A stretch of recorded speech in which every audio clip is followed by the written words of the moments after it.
Just when we started getting suspicious, Melania Trump made a surprise appearance at her husband's joint address to Congress. And guess what? She even got some praise from him. Melania's work has yielded incredible results, helping prepare our nation's future leaders as they enter the workforce. But here's the big question. What's she been up to all this time? Where's she been hiding? Well, according to political insiders, Melania's absence from the spotlight isn't surprising at all. This is just how she is, one source shared. She was never going to be a traditional first lady. Instead, she's been focused on her own projects, staying mostly behind the scenes. Although she has spent time at the White House working on them, it's incredible, and we are very, very busy. One of those projects? An upcoming documentary for Amazon Prime Video. Yes, you heard that right. Melania is stepping into the world of filmmaking. The documentary is being directed by Brett Ratner, with Melania herself serving as an executive producer alongside Fernando Silichin. And guess what? Some of it has actually been filmed inside the White House. The White House is the White House. It's just a spectacular place. A political source in Miami says Melania has been busy with the production, shooting in multiple locations. There's no official release date yet, but reports suggest it'll hit screens in the second half of 2025. Only I have my story. I know the truth. So while her husband is making headlines in Washington, Melania has been splitting her time between the White House and Mar-a-Lago. But don't expect her to be playing an active role in day-to-day political matters. She leads her own life and joins him when appropriate, a social insider shares. And when she's in Palm Beach, she mostly keeps to herself, though she does join Donald for dinner every now and then. The business of politics could be very mean and cutthroat. Now, here's an interesting dynamic. It seems like there's only room for one close companion for Trump in the White House. And with Elon Musk spending so much time there lately, well, he's practically got his toothbrush in the guest room. Melania might have to start scheduling her visits. What's going on? Now, if you thought that Melania's just been lounging around, think again. She's been focusing on some serious causes. One of her key projects, which she promised to revive during her husband's second term, is the Be Best initiative. You might remember it from 2018. An awareness campaign dedicated to the most valuable and fragile among us, our children. Be Best aims to raise awareness and support for kids dealing with challenges like online bullying and addiction struggles. And Melania is now working to revive it during her husband's second presidency. You know, my Be Best initiative is focusing on social media and online behavior. And that's not all. Melania is also pushing for new legislation to protect people from privacy violations involving personal images. On March 3rd, she was on Capitol Hill, speaking out in favor of the Take It Down bill. It was her first major solo public appearance since returning to the White House. It's heartbreaking to witness young teens, especially girls, grappling with the overwhelming challenges posed by malicious online content. This proposed law would criminalize posting someone's private images, whether real or AI-generated, without their consent. It would also require tech companies to remove such content within 48 hours. Great job. To criminalize the publication of such images online is terrible, terrible thing. The bill has already passed the Senate with bipartisan support, but it still needs to make its way through the House of Representatives. During a roundtable discussion that same day, Melania stressed how important it is to protect kids from harmful online behavior. In an era where digital interactions are integral to daily life, it is imperative that we safeguard children from mean-spirited and hurtful online behavior. And I completely agree with her. Keeping kids safe online is more important than ever. And once it passes the House, I look forward to signing that bill into law. While she might not be in the spotlight every day, Melania is definitely making an impact in her own way, whether it's through her documentary, her advocacy, or her carefully timed public appearances. It's pretty impressive when you think about it, especially considering how she went from a small-town girl to the First Lady of the United States. Let's take a closer look at how that all came to be. First, we should rewind to January 1987 in Ljubljana, Slovenia, back when it was still part of Yugoslavia. I grew up in Slovenia, and I went to school there. I studied design and architecture, and then I moved to Milan and Paris to live there. In her home country, Melania was known for her striking looks and reserved personality. Friends remember her as serious but with a sharp wit. What was Melania like as a roommate? The perfect roommate. Clean, neat, domestic, you know? Her family was close-knit, with her dad Victor working as a mechanic and her mom Amalia in fashion. They instilled in her a strong work ethic and a love for education. My elegant and hard-working mother, Amalia, introduced me to fashion and beauty. My father, Victor, installed in me a passion for business and travel. Melania often dreamed of the amazing place called America. Sounds like a classic American dream in the making. And soon, fortune smiled on her. Melania, just 16, was spotted by photographer Stain Jerko while leaning on a fence. Jerko saw potential in this tall, slim girl with long hair and decided to take her photo. Despite her initial shyness and reserve, Jerko saw something special in her. The photos turned out great, and her modeling career took off from there.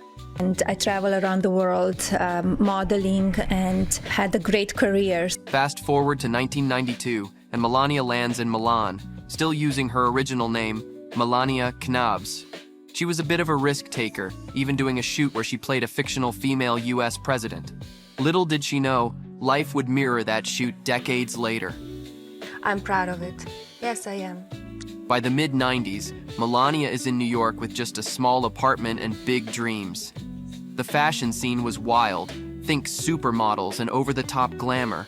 I arrived in New York City 20 years ago, and I saw both the joys and hardships of daily life. She had some risque photo shoots and even became the face of Camel Lights. Despite being a bit older than most new models, she made a mark with her seriousness and focus. Then came her big break in 1998, when Paolo Zampoli introduced her to Donald Trump.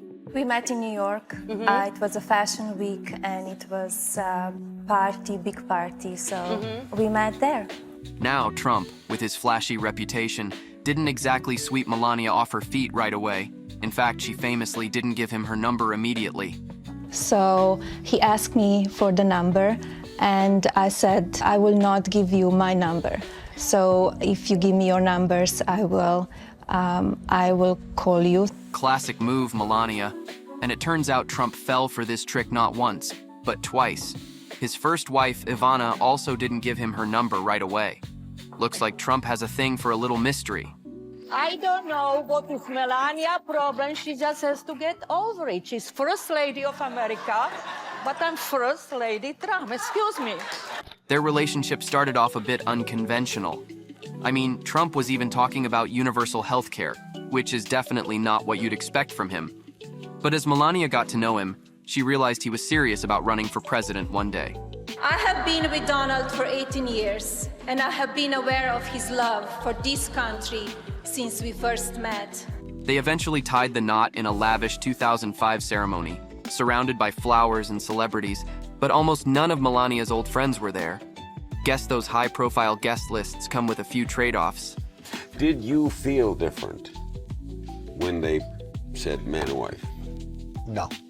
I felt that it was just so natural. By 2014, Donald Trump was so obsessed with politics that even his advisors were wondering what he was thinking. One time, on a flight to Buffalo, Trump's father-in-law, Victor, asked campaign advisor Sam Nunberg if Trump knew what being president actually meant. Nunberg quipped, "There were only two people who seriously thought Donald Trump would win the presidency, him and Melania." Were you involved in the decision of your husband to become president? We discuss a lot, yes, and I encourage him. Now it seems like Melania's life was a series of lucky breaks.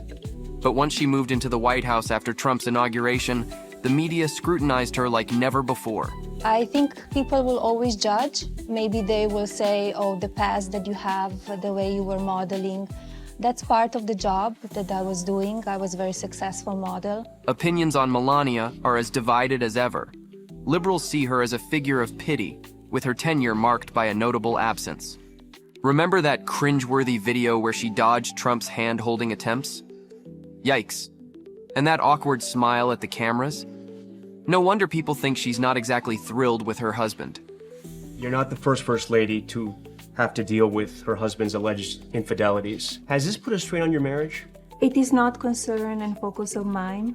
The hashtag I'm Free Melania captures the sentiment of those who see her as a prisoner of her own making. And don't even get started on the conspiracy theories about her having a body double, or the criticisms of her pricey wardrobe, like that jaw-dropping $51,000 Dolce & Gabbana jacket. But Trump's die-hard fans see her as the epitome of charm and elegance. Former Trump advisor Seb Gorka gushes, "Melania truly is the embodiment of grace." Her old school friends are not buying the bimbo label. Petra Sadej, one of her childhood pals, says, "I think she's happy. She's smart enough to handle it all." I'm my own person, he's his own person, and I think that's very important. I don't want to change him, he doesn't want to change me. Melania's biography, The Art of Her Deal, suggests she's been playing the long game. The author, Mary Jordan, claims Melania used various scandals, including the infamous grab 'em by the pussy tape, to renegotiate her prenup. Classic Melania move, delay moving to Washington for a better deal. You know, I made a lot of money myself, so it's like I know how it's to work and what money means. Former friend and aide Stephanie Winston Wolkoff shared that people often see Melania as a counterbalance to Donald Trump, giving the impression she's a hostage hoping to be freed. But maybe that's not the case. As Wolkoff wrote for the Daily Beast, the truth is Melania knows and supports Donald and his viewpoints. Do you love your husband? Yes, we are fine. Yes. It's what media speculate and it's gossip. It's not always correct stuff. As Wolkoff suggests, she knows exactly who she married and lives by the same principles. She's a ruthless survivor and opportunist, willing to do whatever it takes for self-preservation. You know, to marry a man like Donald is, you need to know who you are, and you need to be very strong and smart. Take Operation Block Ivanka as an example. Their strained relationship is no secret. Melania clearly isn't a fan of Ivanka, and this operation was next-level petty. Melania and Wolkoff made sure Ivanka was kept out of the inaugural photos and videos so her face wouldn't be part of that iconic special moment. Stephanie says Ivanka approached her to make sure she was placed prominently next to her father when President Trump was sworn into office. You don't do that to the First Lady of the United States of America. You do not try and position yourself. Yes, Operation Block Ivanka was petty, Winston Wolkoff wrote. Melania was in on this mission, but in our minds, Ivanka shouldn't have made herself the center of attention in her father's inauguration. When I spoke with Melania about the picture itself, we figured out how to make sure that Barron was in between Donald and Melania, and that to Melania's right would be Donald Jr., and that Ivanka would be next. It's clear that Melania knows how to maneuver within the family dynamics to protect her position. There's one First Lady, and Melania will be an unbelievable First Lady. She's a remarkable person. And now, while Trump faces trial in the Stormy Daniels hush money case, Melania is keeping a low profile. But maybe there's a more calculated reason behind it. And a guy walked up on me and said to me, "Leave Trump alone, forget the story." And then he leaned around and looked at my daughter and said, "A beautiful little girl, it'd be a shame if something happened to her mom." So, after 24 years of incredible highs and lows, from her arrival in New York as a model to becoming the First Lady, Melania's story is nothing short of extraordinary. It's like the ultimate American dream, with a few nightmare twists along the way. And while it may seem surreal, one thing is undeniable. Melania Trump's rise from Sevnica to Washington, D.C. is one of the wildest American success stories ever.